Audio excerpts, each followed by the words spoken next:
Bismillahirrahmanirrahim. Assalamualaikum warahmatullahi wabarakatuh. Kami dari kelompok pertama akan menjelaskan materi tentang Ar-Risalah Al-Idariyah atau surat administratif. Surat administratif atau dalam bahasa Arab dikenal dengan Ar-Risalah Al-Idariyah merupakan jenis surat resmi yang biasa digunakan oleh suatu lembaga atau perusahaan untuk menyampaikan suatu informasi secara resmi. Surat administrasi masuk ke dalam fungsional teks atau pesan khusus yang berisi perintah. Kemudian, surat administratif merupakan jenis pesan di mana seorang karyawan atau lembaga resmi mengirimkan surat untuk permintaan atau pertanyaan tentang topik tertentu kepada badan yang terkait. Surat administratif merupakan salah satu metode komunikasi yang bergantung pada penggunaan pesan biasa atau elektronik untuk menghubungkan para pihak ke pesan tersebut. Surat administratif juga digunakan untuk menyampaikan persepsi tertentu. Surat administratif juga didefinisikan sebagai surat yang ditujukan antara dua pihak resmi atau seseorang dan badan resmi atau sebaliknya. Macam-macam surat administratif ada tiga. Yang pertama, Ar-Risalah Al-Habithah, yaitu surat resmi dari kepala tingkat administrasi yang lebih tinggi. Yang kedua, Ar-Risalah As-Sa'idah, yaitu surat resmi dari manajer tingkat bawah. Yang ketiga, Ar-Risalah Al-Muwaziyah, yaitu surat resmi dari kepala tingkat administrasi yang kedudukannya sejajar. Kemudian sifat dari surat administratif yaitu penulisan suratnya padat dan jelas, pemilihan diksi serta gaya bahasa yang tepat juga mudah untuk diungkapkan.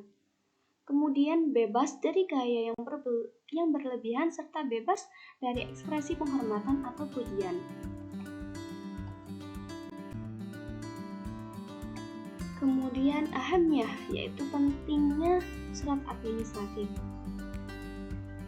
Surat administratif sebagai sarana komunikasi yang fungsional antar departemen resmi atau antar departemen administrasi di lembaga yang sama, sehingga surat administratif dianggap sebagai hukum tertentu yang dirujuk oleh karyawan, departemen, dan lembaga pada saat dibutuhkan.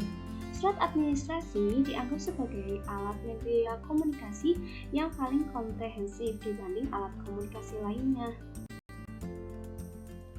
Kerangka surat, yang pertama header surat atau kop surat, yang kedua tanggal surat, yang ketiga alamat utama, yang keempat isi surat, yang kelima nama penulis surat, yang keenam pesan salam, yang ketujuh tanda tangan, dan yang kedelapan alamat.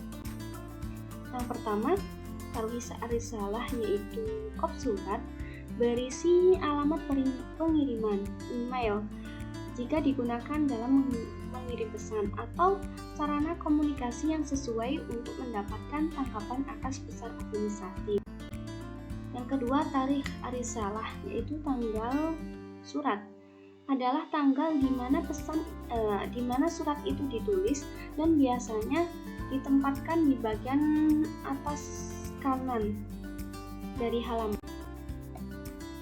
Kemudian alamat utama, yaitu alamat yang digunakan untuk menunjukkan alasan langsung terkait dengan pengiriman surat administratif ke pihak yang menerimanya. Dan Nas Ar-Risalah Al-Idariyah, isi dari surat administratif yaitu teks yang ditulis secara ringkas dan objektif dan mencakup semua informasi yang ingin disampaikan oleh penulis surat. Nama penulis surat. Ini merupakan nama karyawan atau orang yang menulis dan menyiapkan surat untuk dikirimkan ke departemen atau orang yang akan menerimanya. Kemudian tahiyat arsalah, pesan salam, merupakan sapaan yang digunakan dalam penulisan surat resmi pada umumnya dan surat administrasi pada khususnya.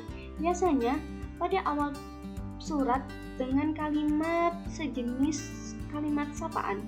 Kemudian pada akhir surat biasanya kalimat ditulis dengan rasa hormat. Kemudian at-tauqi yaitu tanda tangan.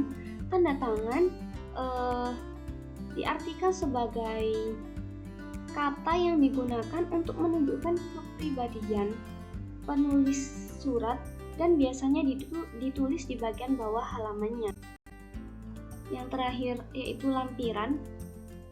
Lampiran adalah dokumen-dokumen yang ditambahkan pada surat administrasi yang turut mendukung tujuan khusus pengirimannya. Kemudian ini merupakan salah satu contoh dari surat administratif, namun dalam contoh surat ini tidak terdapat kop surat. Di sini terdapat tarikh, unwan, kemudian ar-mursal atau nama penulis pesan, kalimat pembuka, kalimat penutup, tanda tangan, dan juga lampiran. Syukron, sekian penjelasan dari saya, semoga bermanfaat. Wassalamualaikum warahmatullahi wabarakatuh.